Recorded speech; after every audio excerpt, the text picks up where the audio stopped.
देखिए ये मैंने इतना कर लिया है। ये मेरी 28 लाइनें पूरी हो चुकी हैं। मैं 30 लाइनों का ही कर रही हूँ, 30 रो का 30, क्योंकि ये देखिए जब मैं इस तरह से आएंगी तो लेंथ आपके ऊपर डिपेंड करती है कि जब ये इस तरह से आएगा तो लेंथ आपके ऊपर डिपेंड करती है कि कितना बड़ा कॉलर आप चाहते हो। आप चाहो तो छोटा रख सकते हो, आप चाहो तो यहीं बंद कर सकते हो, ये आपके ऊपर डिपेंड करता है। मैं इसकी ले रही हूँ 30 रोज़। अब देखिए यहाँ तक मैंने कर लिया है। मैंने ये 2 कलर की बनाई है। अगर आप चाहो तो 1 कलर की बना सकते हो, चाहो तो 2 कलर की, ये आपके ऊपर डिपेंड करता है। अब यहाँ पे मुझे लास्ट लेना है ब्लू कलर से।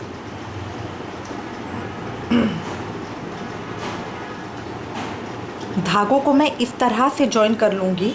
अब ये है अपने प्रोजेक्ट में सफाई देने के लिए पिंक कलर को मैं कट कर दूँगी। अब देखिए किस तरह से करना है। हर रो के ऊपर पहले तो मैं आपको बता दूं, हर उसके ऊपर देखना है कि हमने लास्ट फंदा कौन सा बुना है। जैसे इसके अंदर लास्ट फंदा मैंने उल्टा बुना है, इसके अंदर लास्ट फंदा उल्टा बुना है। तो अब अगली सिलाई में पहला फंदा मेरा सीधा आएगा। तो अब इसको इस तरह से लेके पहला फंदा मैं सीधा बुनूंगी, इसी के साथ एक फंदा बढ़ाऊंगी, क्योंकि हर रो के अंदर मुझे एक फंदा बढ़ाना है। तो पीछे की तरफ से इसी फंदे को एक बार और बुन लूँगी।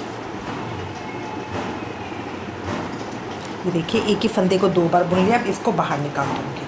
अब धागे को आगे करके एक फंदा उल्टा बुनूँगी, फिर धागे को पीछे करके एक फंदा सीधा बुनना है। जब मैं इसको सीधा बुनूँगी तो मैं ये अपने पिंक वाले को आगे कर लूँगी, ताकि ये इसके साथ लपेटता जाए और मुझे गांठ ना लगानी पड़े और मेरे प्रोजेक्ट में सफाई आ जाए। फिर मैं धागे को आगे करूँगी। अब आगे तो मैं कुछ नहीं कर सकती हूँ उसका। जब मैं धागा पीछे कर रही हूँ और मैं सीधा फंदा बुन रही हूँ तो अपने धागे को इस तरह आगे कर लूँगी। फिर धागे को उल्टा करके एक उल्टा फंदा बुना, फिर धागे को पीछे करके जब सीधा फंदा बुन रही हूँ तो धागे को, ये जो मेरा एक्स्ट्रा धागा है उसको इसके साथ इस तरह आगे कर लूँगी। इसमें आगे मेरे कोई फ़र्क नहीं पड़ेगा, जस्ट पीछे मेरे प्रोजेक्ट में सफाई आएगी। यहाँ मुझे गांठ नहीं लगानी पड़ेगी। फिर मैं धागे को आगे करके एक फंदा आगे ले लूँगी, इसको आगे करके इस तरह मैं पीछे सीधा बुनूँगी। अब मैं 2 रो ब्लू की करके फिर मैं इसको बंद करूँगी। तो मैं आपको बताऊँगी इसको बंद किस तरह से करना है। ये देखिए ये पीछे से इस तरह से आएगा। मेरा सारा धागा लिपट चुका है। अब इसमें ना तो मेरी गांठ आई है और ये प्रोजेक्ट में सफाई आ जाती है। फ्रंट से ये इस तरह से आएगा। देखिए बिल्कुल नॉर्मल है, कोई फ़र्क नहीं है। ये सिर्फ हम करते हैं ताकि हमारे प्रोजेक्ट में क्लीननेस आए। जितनी कम गांठ होगी उतना आपका प्रोजेक्ट क्लीन बनेगा। अब इस रो को मैं कंप्लीट कर लूँगी, 2 रो को, फिर हम बंद करेंगे। देखिए ये रो मैंने कंप्लीट कर लिया है। इसमें मेरा आखिरी फंदा सीधा आया है। तो जब मैं अगली रो करूँगी इसमें मेरा पहला फंदा उल्टा आएगा और हर रो के अंदर मुझे एक फंदा बढ़ाना है। तो इसलिए एक फंदा देखिए यूँ बुना, फिर उसी के बाद इसी फंदे में से पीछे की तरफ से धागे को इस तरह से खींच के एक फंदा और बुना। इस तरह से निकाल के 2 फंदे हो गए।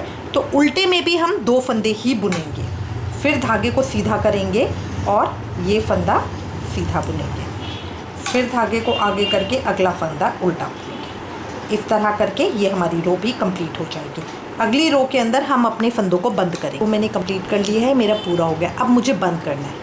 बंद ये देखिए लास्ट फंदा मैंने इसमें सीधा बुना है, तो बंद मैं उल्टे फंदे से करना शुरू करूँगी। इसके अंदर प्रोसेस सेम रहता है।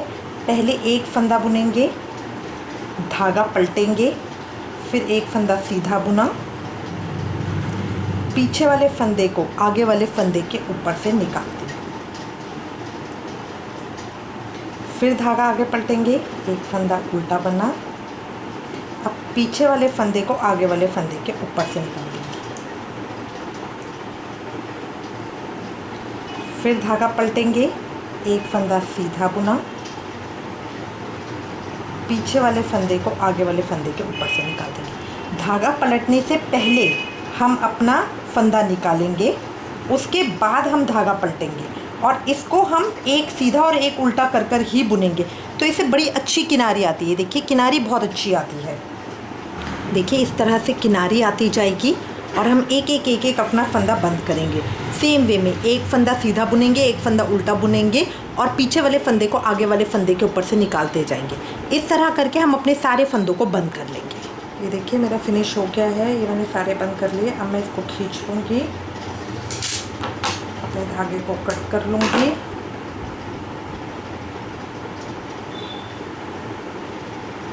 इस तरह से इसको बंद कर दूँगी। अब यहाँ पे ये जो मेरा धागा है, इसको क्या करेंगे,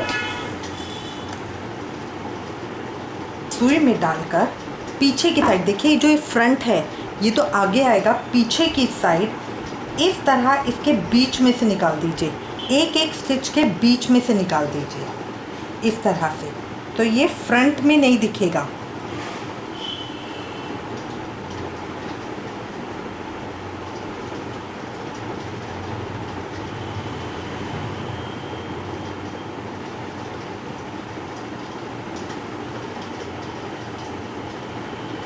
देखिए फ्रंट में नहीं दिख रहा, बैक में मैंने इस तरह से इसके अंदर डाल दिया है।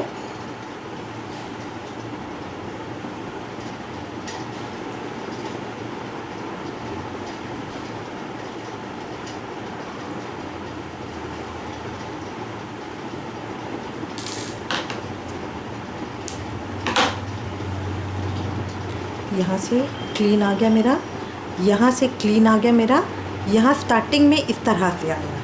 ये देखिए ये इस तरह से मेरा आ जाएगा, ये बटन पट्टी आ जाएगी। अब ये इधर आ जाएगा। अब बस इसके अंदर मेरा सिलाई का काम रह गया। सबसे पहले मैं अपनी बाजू जोड़ूंगी, बाजू जोड़ने के बाद पूरे इस पे ऊपर सिलाई करेंगे। अब देखिए ये जोड़ने के लिए सबसे पहले जो मेरी मुड्डे वाली साइड है, ये इसको मैंने यहाँ पे सीधा रखा है, जो मेरा स्वेटर है। उसके बाद ये बाजू ली, बाजू मैंने उल्टी रखी है, ठीक है। तो इसका मतलब हुआ स्वेटर की सीधी साइड और मेरे मुड्डे की सीधी साइड दोनों एक तरफ हैं। बाजू की उल्टी साइड और स्वेटर की उल्टी साइड ये दोनों एक तरफ आ गई, ठीक है। अब इससे पहले बाजू के अंदर देखिए जो फंदे मैंने बंद किए थे उनको मैं पकड़ूंगी। ये मेरी मुड्डे की छटाई है, ये देखिए ये मेरी मुड्डे की छटाई है। जो मैंने बंद किए थे सिर्फ मैं उनको पकड़ूंगी इस तरह से, इस तरह से, और इसका हाफ ले आऊँगी। ये देखिए ये इसका हाफ है। यहाँ पे मैंने सुई डाल ली, यहाँ पे सुई डाल ली। अब इसके हाफ को और जहाँ पे मैंने ये अपना मुड्डा जोड़ा था उसके हाफ को, इन दोनों को इस तरह से पकड़ के मैं यहाँ पे एक टांका लगा दूँगी। इसका फ़ायदा क्या होता है कि बाजू मेरी बिल्कुल सीधी जुड़ेगी। अगर मैं बिना इसको टांका लगाए ऐसे ही डायरेक्ट जोड़ती हूँ तो उसमें क्या प्रॉब्लम रहती है कि हो सकता है कोई मेरी सीधी आए, कोई मेरी खिंच जाए इसके अंदर, फिर वो उसका सीधे आने का वो नहीं रहता। अब इसको मैंने यहाँ से काट दिया। मुझे ये देखना है कि ये देखिए ये मेरे दोनों इक्वल आए। कई बार ऐसा होता है कि बाजू थोड़ी सी छोटी है तो उसको मुझे थोड़ा सा खींचना पड़ता है। ये देखिए इस तरह से। अब इसको खींच के मैं अपना सेट करूँगी।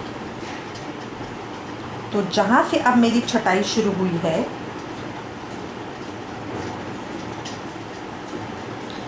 जहाँ से अब मेरी छटाई शुरू हुई है वहाँ से इसको अब मैं पकड़ूँगी इस तरह से।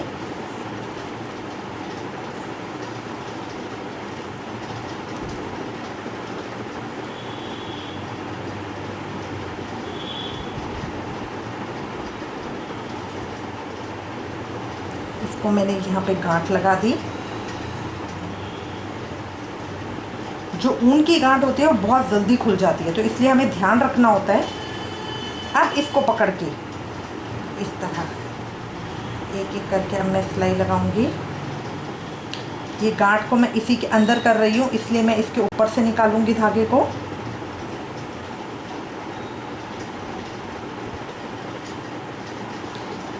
अब जो मैंने बंद किए थे, देखिए जो मैंने बंद करी थी किनारी, उसी के साथ साथ इसको इस तरह से निकाल के मैं एक एक छोटे छोटे टांके लगा के इसकी सिलाई कर दूँगी।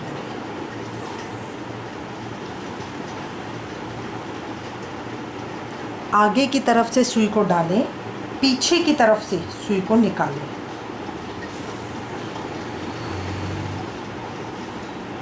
आगे की तरफ से सुई को डालें, पीछे की तरफ से सुई को निकालें।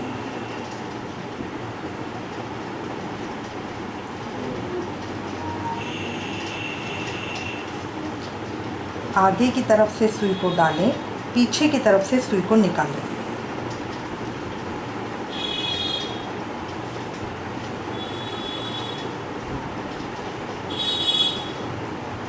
गांठ लगाने का मेरा सबसे बड़ा फ़ायदा है कि मुझे यहाँ तक में इतना हिस्सा सीना ही सीना है, ताकि वो मेरा ऊपर नीचे या खिंची हुई ना आए बाजू। कई बार ऐसा होता है कि हम जब टांके लगाना शुरू करते हैं तो हम खींच देते हैं और बाद में हमारा लूज़ जाता है, तो वो नहीं होना चाहिए।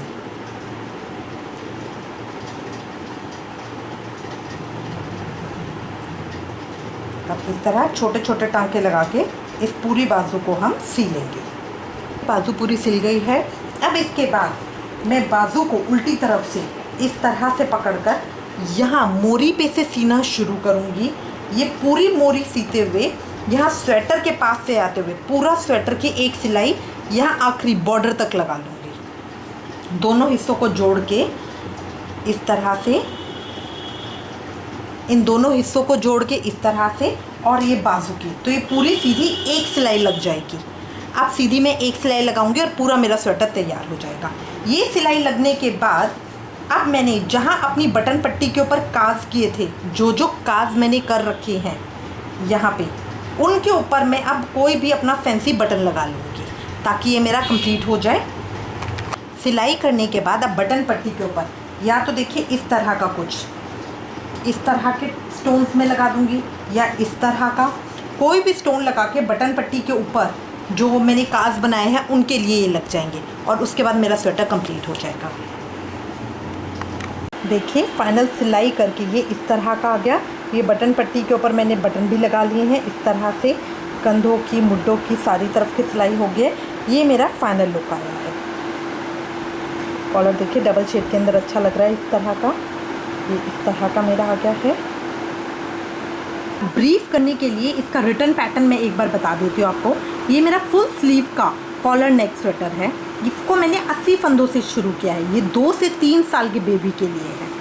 इसमें पार्ट 1 बनेगा आगे के पेज का। आगे का पेज मैंने शुरू किया है 80 फंदों से। जितनी हमें नीचे की लंबाई चाहिए उसके बाद 4 3 2 1 मुड्ढे की घटाई करनी है। मुड्ढे की घटाई करने के बाद ये देखिए बिल्कुल जहाँ से मैं अपनी घटाई शुरू कर रही हूँ मुड्ढे की 4 3 2 1 से, वहीं पे मुझे अपनी बटन पट्टी शुरू करनी है। तो यहाँ पे मैं 43 फंदे लूँगी और यहाँ पे 37, इस तरह करके 37 में 6 फंदे मैं नीचे से उठाऊँगी बटन पट्टी के, और ये 6 फंदे में इस पेज के अंदर है। इस तरह आएगा। गले में लास्ट में देखिए, लास्ट में मेरे बटन पट्टी बनने के बाद मैं गले की घटाई करूँगी, जिसके बाद मेरे 14 फंदे बचेंगे कंधे के। गले में लास्ट की 10 सिलाइयों में 4 3 3 2 1 की घटाई करेंगे। तो 43 फंदों से मैंने शुरू किया था, जिसमें से 10 फंदे मेरे मुड्ढे के घट गए, 33 फंदे बचे, उसमें से 13 फंदे मैंने गले के घटा दिए। ये देखिए बटन पट्टी है, 4 3 3 2 1 की घटाई करी, ये इस तरह से 20 फंदे बचे। 20 में से 6 फंदे मेरे बटन पट्टी के हैं, तो लास्ट में मेरे 14 फंदे बचेंगे कंधे के। बटन पट्टी के फंदे पिन में उठाकर फिर गले के फंदों की घटाई करनी है, इस चीज़ को याद रखना है। बटन पट्टी में हर 14 सिलाई बाद काज बनाते हैं, जिसको बटन होल कहते हैं। काज बनाने के लिए बीच में 2 फंदों को इकट्ठा एक साथ जाली बनाते हुए बुनते हैं। जो मेरे 6 फंदे हैं 2 2 2 के ग्रुप में, उसमें जो बीच वाले 2 होंगे उनके ऊपर हम अपना काज बनाएंगे।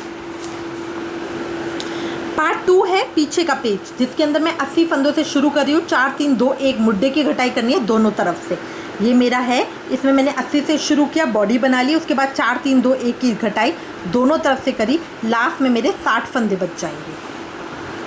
बाजू मेरी 40 फंदों से शुरू करनी है। बॉर्डर के बाद वाली सिलाई पर एक एक फंदा दोनों तरफ से हम बढ़ाएंगे। उसके बाद हर 5वीं और 6ठी सिलाई पे एक एक फंदा बढ़ाते जाएंगे, टोटल 70 फंदे होने तक। 70 फंदे होने के बाद 7वीं 8वीं सिलाई पे एक एक फंदा बढ़ाएंगे, 76 फंदे होने थे। उसके बाद लंबाई पूरी करके, अगर आपको लगता है लंबाई कम है तो आप और सिंपल बुन सकती हैं। 4 3 2 1 की घटाई करेंगे। उसके बाद की 10 सिलाइयों में एक एक फंदा घटाएंगे, तो टोटल 76 फंदों में से 30 फंदे मेरे घट जाएंगे। 10 फंदे दोनों तरफ से घटेंगे और 10 फंदे मेरे जो सिलाई के घटेंगे। 40 फंदे बचने पर सारे फंदों को हम बंद कर देंगे। देखिए 40 से शुरू किया, 76 तक पहुंची, उसके बाद यहाँ घटाई करी तो यहाँ 46 फंदे जब मेरे आएंगे तब मैं इनको बंद करूँगी। गला, पीछे के पेच में 60 फंदे हैं, 14 फंदे तो हमने मुड्डे के जोड़ लेंगे। 14 फंदे जोड़ने के बाद हमारे बचेंगे 32 फंदे। इसमें से हम 8 फंदे घटाएंगे। क्यों? क्योंकि गले के लिए हमें पीछे 27-28 फंदे ही चाहिए। अब गले का हिसाब किस तरह से लगाएंगे? 6 फंदे तो बटन पट्टी के हो गए। टोटल गले में मुझे 70 से 80 फंदे चाहिए टोटल। अगर इससे ज़्यादा होंगे तो वो लटका हुआ गला आएगा। तो 6 फंदे तो मेरे बटन पट्टी के हो गए, 28 फंदे पीछे के पेच के हो गए, 2 फंदे जहाँ किनारे पे मैं अपना मुड्डा जोड़ती हूँ वहाँ के मुझे चाहिए होते, कंधे जुड़े हुए के, ताकि वो इकट्ठा जुड़ा हुआ आए। ठीक है, अब ये करने के बाद 16 फंदे मेरे बचेंगे मैं दोनों तरफ में। आपको ये ध्यान रखना है, यहाँ पे भी 16 फंदे और यहाँ पे भी। अगर आपने मान लिया उठाना शुरू किया और यहाँ पे आपके 14 फंदे उठे तो यहाँ पे भी आप 14 ही उठाइएगा। 15 उठे तो यहाँ पे भी 15 उठाइएगा। अगर कोई एक आध फालतू हो जाता है तो उसको अगली सिलाई करते हुए घटा दीजिएगा। टोटल गले में 70 से 80 फंदे होने चाहिए। कॉलर हमारा 28 से 30 सिलाइयों को बिनेंगे, दोनों साइड से एक एक फंदा बढ़ाएंगे। आई होप आपको ये वीडियो अच्छा लगेगा। इससे रिलेटेड कोई भी आपके पास कमेंट्स या सजेशन तो प्लीज़ मुझे लिखिएगा। Thank you for watching. Please like and share this video. Please subscribe to my channel. Thank you.